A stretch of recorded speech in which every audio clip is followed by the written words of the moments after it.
Welcome back to your Feel Good Breakfast Show. It is, of course, Expresso on S3. Thank you so much for being in our midst. We're going to get into some really exciting chat. We've covered sport, but how about some arts and culture? Now, when it comes to music, I definitely know that these guys know what is up. And thank you so much for joining me on the couch. We have incredible people. Simone Haradine, thank you so much for being here, who's the communications manager from the Artscape Theatre, also choir conductor for the University of the Western Cape. Welcome, Sipho. And then, of course, we've got SAYC full representative, that of course is the choir conductor of South African Youth Choir. Can we give them a feel good welcome? Simone, thank you for being here and also just looking so fabulous. You've been here before, we met earlier, and you said, Carissa, actually you're the new one. I am used to this face. How are you doing? I'm absolutely fabulous today. Thank you very much. How are you? Glad. No, I'm doing so well, thank you. And very excited to get into this conversation all around what you're doing with Voices in Unison. Can you talk to me more about that? Yes, absolutely. Voices in Unison is actually the launch of our Women's Humanity Festival. Beautiful. And it's the 17th edition. That was the brainchild of our CEO, Marlene Leroux. And I mean, they're going to talk about the choirs later, and we're going to see them on television later. Absolutely. But just a bit about the festival itself. It is under the theme Step Up for Change. So we have the pledge at Artscape, speaking out against gender-based violence. We invite everyone from now right up till the 16 days of activism in the end of November to come into Artscape to come and sign our pledge, Step Up for Change.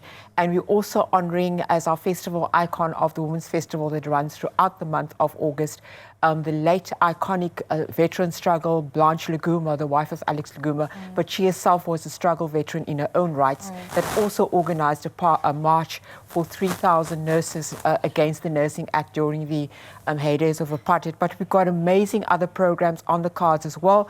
It's a festival for all. It's not just for women, for men, the LGBTI+ community, because Artscape is a home for all and inclusive of everybody. So amazing programs.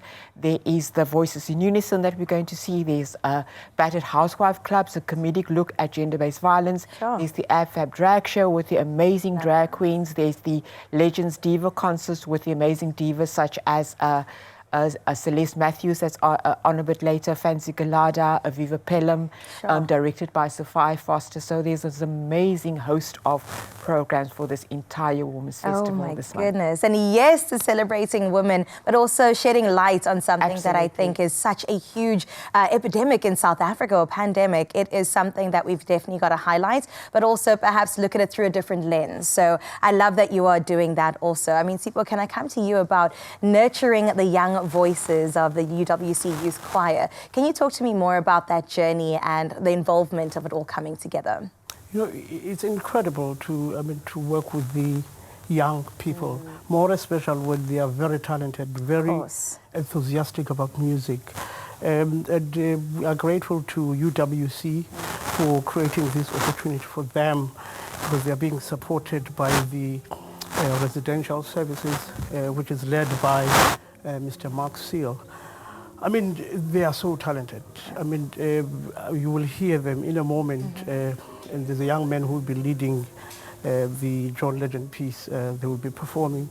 So for me, it's actually a great opportunity, because I'm used to working with musicians who are trained or who are still in the process of training, but they don't have the background musically, but the talent they have is immense.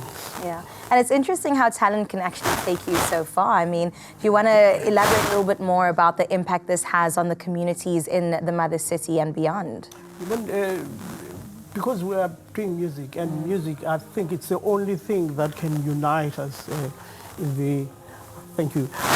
The music is the only thing that can unite us. I mean, as Simone was elaborating with the history in our country. So through music, we get to experience different cultures. Even in the choir, we have people who are from all the corners of the country. So therefore, we get a chance to taste their culture as well. Absolutely. Through music. Yes, I love that. I mean, Phil, maybe I could throw this one to you. I hear you nodding away there in the corner. And I wonder how this also plays out for you, you know, being part of the choral music journey. How exactly do you feel about the impact and also the beautiful art of music and how that contributes to society? It is both an exhilarating and humbling experience, I think, to be part of this special event. Music has the power to connect people, so this event is not only celebrating the rich diversity of choral music and the history of choral music in our country, but also celebrates an important milestone in our democracy. Absolutely. So it's truly an honor for us to be part of this experience. Sure, 30 years in, can you imagine? And the young talent that is still gonna unfold, and we of course are gonna see so much of that today. I'm so incredibly excited to see this. We were hearing them throughout the ad breaks to see a little taste of what we have, of course, with 30 years of democracy and what that has for us. So perhaps you'll enjoy this. I think you will.